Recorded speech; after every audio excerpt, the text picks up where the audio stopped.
Hi everyone, so this is my first ownership update video on my 2018 Toyota GT86. So I bought this car way back at the very end of January of this year, and I collected it on the 1st of February. And today I'm just going to be talking you through the ownership experience over the past few months. And we're also going to be looking at a few things that you can probably see already that I've changed on the car. So I've actually made two separate clips of just two of the things that I've changed on the car, and we're going to cut to that footage now, and then we're going to come back here. I'm going to walk you around the car before we go out for a drive. Okay, so one little change I want to make to the interior of the car is the gear knob. So this of course is the standard one that came with my car. It's got the white stitching, fairly basic, has the black leather and just the black top there with the shift pattern. This particular one I got is actually the same one used in the limited edition Subaru BRZ TS. So they only made 500 TS BRZs, so kind of a rare car. But this one here, very similar to this, but the leather is a little smoother. It doesn't have the white stitching, and the top here is finished in red. I think it looks a little bit nicer, adds a splash of color to the interior. So to remove, very simple. Just screw it off.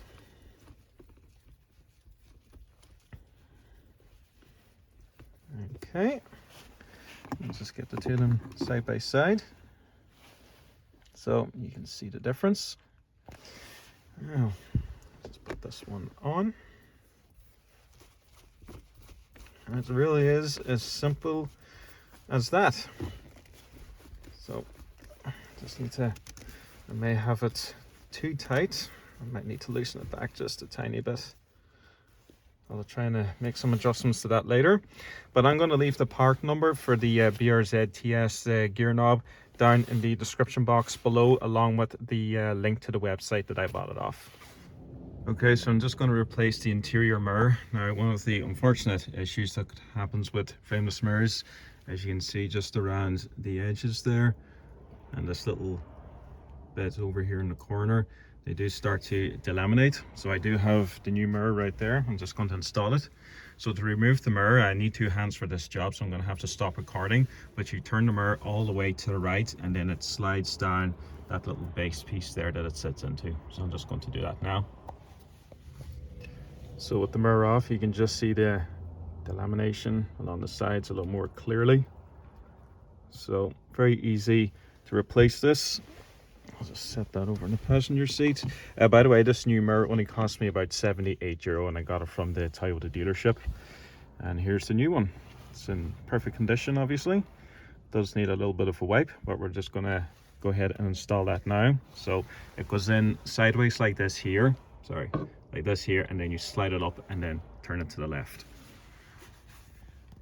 Fast forward a little bit and we have the mirror installed. So it can be a little tricky to get it on. As I said, you have to put it in sideways and push it up and then just twist it just to get it in place. I just give the mirror a quick wipe down with a tissue and it's perfect.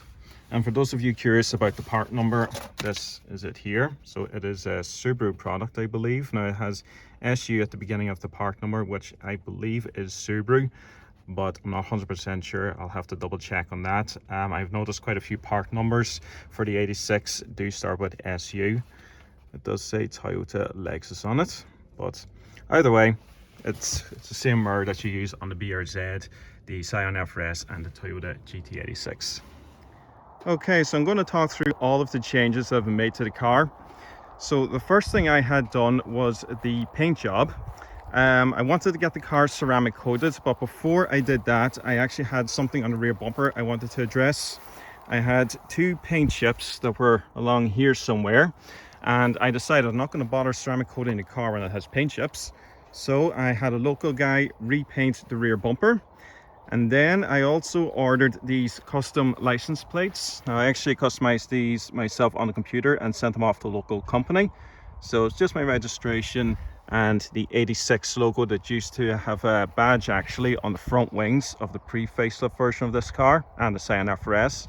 I think it's a nice little logo, clean design, and I thought it was a nice looking plate to have on it. So I also got these 86 badges, which did not, as far as I can work out, come as standard on the European spec cars. They came standard on the US and Japanese spec models. I think they're nice little badges, so I wanted them too.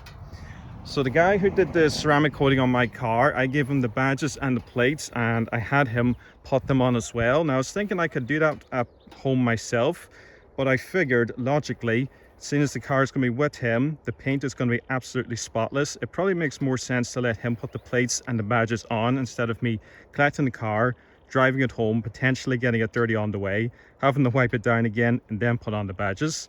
So it made more sense there and then to get him to do it. So I think the badges look very nice. Of course they are OEM, so I wouldn't even go as far as calling them a mod. And the plates look great too, so I'm happy with that. The other thing I got done was the rear windows. Simply put, I just put a 30% tint on them. Again, another local guy was able to do that for me. Now there's a lot of clouds today, a lot of reflections, so excuse all that, but I think the 30% tint on the back of this car looks very nice. And oh, another thing that was done, so these carbon fiber effect mirror caps that I have on the car, they came with it. I wasn't very happy with the way they were aligned from the factory or from the dealership, whoever did it. I found on the driver's side there was a bit of the cap here where I'm pointing was sitting out. It just wasn't aligned properly, so the man who actually did the ceramic coating, I supplied some 3M tape, a roll of it, and I asked him if he could straighten them up, and so he did, and they look way better now. The gaps are much neater, much better fit. Other things coming around to the back, of course you've noticed this by now, the TRD boot spoiler. Now this is a genuine TRD spoiler, not a Chinese knockoff or anything like that. This took 2 months to get, so I bought it from a UK based company called Fensport. They ordered a batch of them in from Japan. It took 2 months to get them from Japan to their place in the UK, and then of course they had to post it out to me. So I got this fitted to the car maybe a week ago from when I'm making this video. I thought the GT86 looked good without a rear spoiler. I had no problem with it, but I'm used to seeing these with a rear spoiler, and I don't know, I just thought maybe the TRD would look nice, and I think it does. It's very neat in the way it sits, and as you can see, even the body lines on the boot lid here taper off very nicely. And yeah, I just finished this off the rear end. I think it looks really good, so I'm very happy with that. And we'll just take another look here at the interior. It's in very good condition. I keep it as clean as I can, and my car has actually just under 30,000 miles. So I just hit the trip button, I can pull that up. 29,761 in fact. And of course, as you saw, the gear knob, an interior mirror. There's a couple of little things that I had to address. So the mirror, and actually the battery was another thing. So let's just open up the bonnet. Good excuse to look at the engine, I guess. If I can remember where the catch is. Gotcha. So the engine bay is very clean, but I did have to change the battery. So one day I was washing my car at home. I washed my mother's car afterwards, and I put mine in the garage just out of the way. Tried to start it afterwards and it didn't start, obviously. So car batteries usually last about 5 years. As it turns out, my car was still on its original battery, so just had to get a new one put in. So that and the interior mirror are the only maintenance related things that I had to do to the car. But everything is running perfect at the moment, and let's hope it stays that way. What else did I want to show? We were just looking at the interior. I suppose one thing I should comment on when it comes to the interior, and actually this is more to do with the visibility, the rear quarter windows are quite small. So when I'm reversing and I'm trying to look out the rear quarter window, as you can see, it's a little difficult. There's a lot of metal, of course, back there from the frame. Just the C-pillar is very thick, and of course the headrest gets in the way a little bit. But even so, when you move the seat forward, the rear quarter window is quite small. My car doesn't have parking sensors or a rear view camera. But other than that, that's just one little thing I will mention. Everything else is good in here. The interior, as you can see, is in very good shape. Very little wear on the seats. In fact, just take a look at the driver's side bolster, because this is going to be the most worn part of the seat on your car.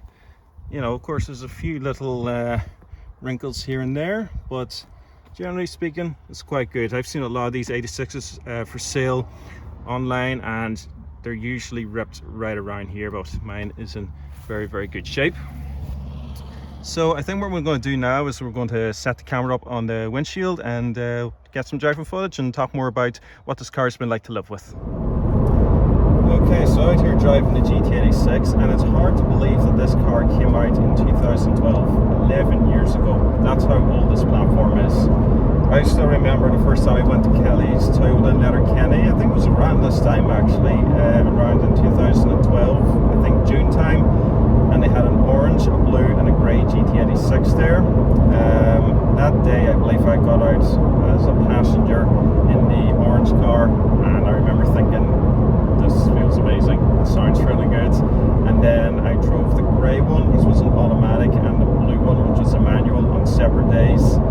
And I think in the past 11 years, on and off camera, I've driven somewhere in the region of 5 GT86s. So buying the car, I was excited, but also just a tad nervous as well, because when you're out driving somebody else's car, you're not really that concerned about if something goes wrong, because you just hand it back to them and, you know, it's not really your problem afterwards if there's some fault with it.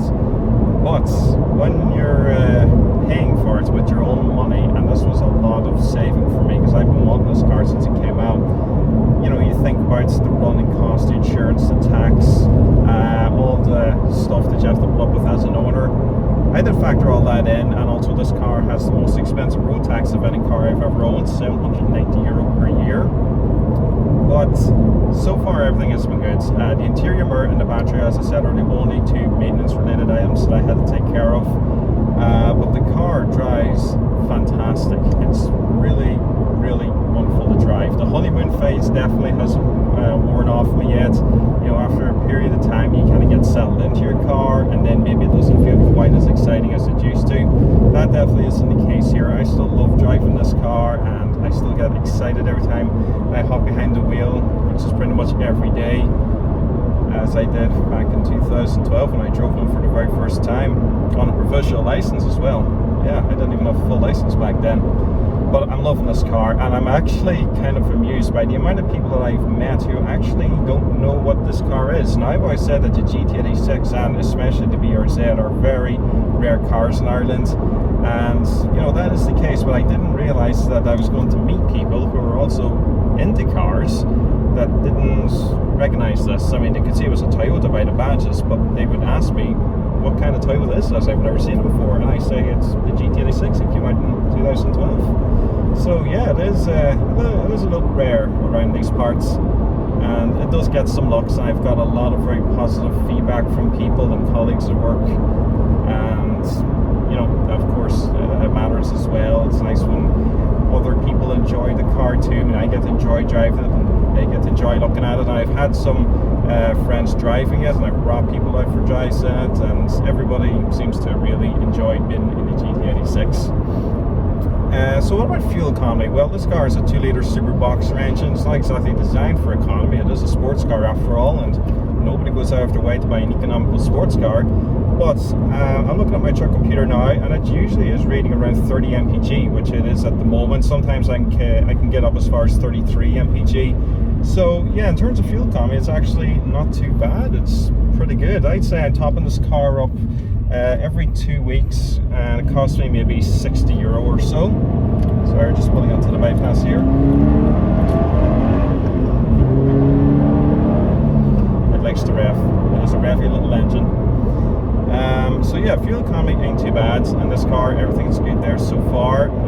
I think this time next year I'm going to be making an even longer video, because of course I'll have put the car through its first service, and you know, you need to allow significant time to pass before you can really comment on what the car is like to live with and talk about, you know, its faults and its pros and cons, that kind of thing.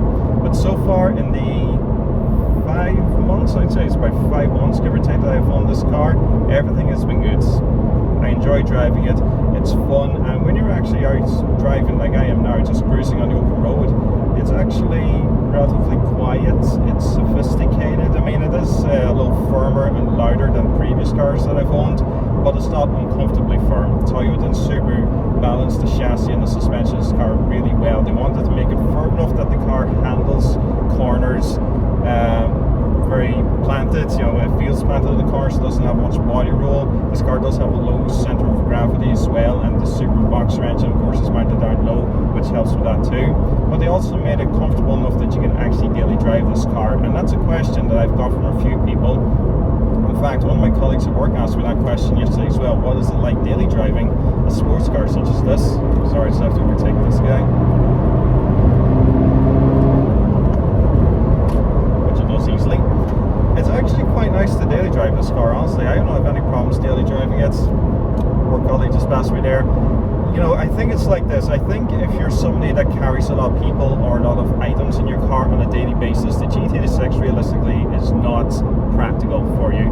The back seats in this car are hopeless. Just forget about it. You're never fitting a fully sized adult in there. You might fit 2 kids and maybe an adult the same size as Joe Pesci, and that's about it. It's realistically not a practical car by any stretch of the imagination. But if you're somebody like me, somebody who's single, who doesn't carry a lot of people around on a regular basis or a lot of stuff, this car is perfectly fine as a daily. And you know, the boot space isn't too bad either. I've put a few things in the boot of this car, haven't had any trouble in doing so all has been well there. So yeah, I mean, so far so good. I'm enjoying the car. The honeymoon phase hasn't worn off. It still is fun to drive as it was 11 years ago when I first sat in one of these. And you know, in terms of modifications, I've done a few little things, and I wouldn't go as far as calling many of the mods. I would call the boot spoiler and the window tint mods, but the license plate is a really classy license plate as a mod. And the 86 badges, the front wings definitely aren't mods because they're OEM badges. They frankly should have been sold, or should have been on the car when it was sold brand new, but as I said, for some reason EU models didn't get them. I might do more mods in the future. I am thinking about maybe a TRD push button starter. Nothing wrong with the push button start in this car, but I'm trying to add maybe just a little splash of colour to the interior of this car because it is black and grey and silver in here. Don't have a problem with it. I don't hate the interior of my car, but as you can see by the gear knob, you know, it's red. It just adds a little splash of colour. The TRD push button starter is red and the letters illuminate green. Again, you know, it adds a little bit of colour. I know people that do a lot of interior mods to these cars because frankly the aftermarket for the GT86 BRZ and FRS is massive. You can change everything in these cars. You can change the dash trim, you can change the air vents, the colours of them, you can change everything, even the door handle pulls here. People remove them or put carbon fibre covers over them. I'm not looking to go to that extreme, but just a few little bits and pieces here and there just to kind of dress it up and make it look nice but without being tacky. That's the main thing. I don't want to overdo the interior of this car where it looks kind of cheap and crappy. Exterior mods, no idea. I'm pretty satisfied with the things I've done so far. I have thought about wheels, maybe at some point, like in the next year or even more than that. I might consider going up to 18-inch wheels. I'm thinking about Volk TE37s, which I know is a bit of a cliche wheel to put on JDM cars. But maybe, I don't know, we'll come back to that at some point. I do know though that when these tyres are finished, and I have no problem with these tyres, I am going to put it on the Michelin Pilot Sports. I have Pilot Sport 4s on the 4 Series, so I might try the Pilot Sport 5s when the time comes. Tyres in this car are perfectly fine. I believe they're a company called Subaho, something like that. I believe that company is owned by Goodyear Tyres anyway. You know, they're fine, but I'm going to go back to the Michelins and see what they're like in time. And I also looked at the tyre ratings. The Pilot Sport 5s will actually be more economical than the tyres that are on this car. These tyres, the fuel economy is level D, which is one of the, you know, higher ones. Not higher in terms of how good the fuel economy is, higher in terms of like how much fuel it burns or how much rolling resistance there is, and things, what I'm trying to say. So yeah, I mean, I think I've covered pretty much everything that I wanted to say about this car. You know, it's been pretty reliable. It's still as fun to drive as ever. You know, it's been well received by my friends, which is always good. You know, it has a bit of a rare factor to it. There's not many around here. And you know, for me, it was also a dream car. I know some people might laugh at the idea of a 2-liter Toyota being somebody's dream car, but you know, I looked at this 11 years ago and I genuinely wondered, because I was unemployed for quite a long time actually. Even back when this car came out, I was unemployed for a long time.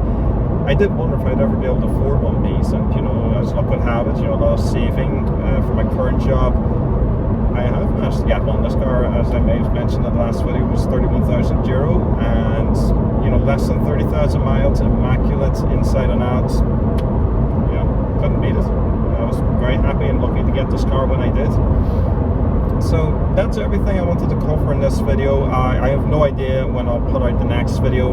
My YouTube content is very inconsistent these days. I don't upload regular videos. I upload when I have time and if I have something worth filming, like today. So hope you enjoyed this video. And also the last thing I will say, this goes out specifically to people getting into the 86 BRZ and FRS for the first time. These cars can be a little quirky. They do make, you know, some peculiar noises from the engine compartment. My advice to you, do what I did and find a good owners group on Facebook and join it, because I've heard a few noises in the engine compartment of this car that I thought were a bit concerning. But after chatting to some people in the owners groups, uploading pictures and videos and what have you, everything is perfectly normal. These cars are quirky, they make some funny noises. If you're ever getting one of these as your first car, or your first time getting into one of these, or a car with a super boxer engine, definitely join an owners group. This is a place to be. You'll find a lot of good people there who've owned these cars. They'll give you a lot of advice. Any questions you have, they're always very, very helpful. So find yourself an owners group, join it. It's a great community of people to be in when you find an owners group for your own car. So thanks for watching, and I'll see you in the next video.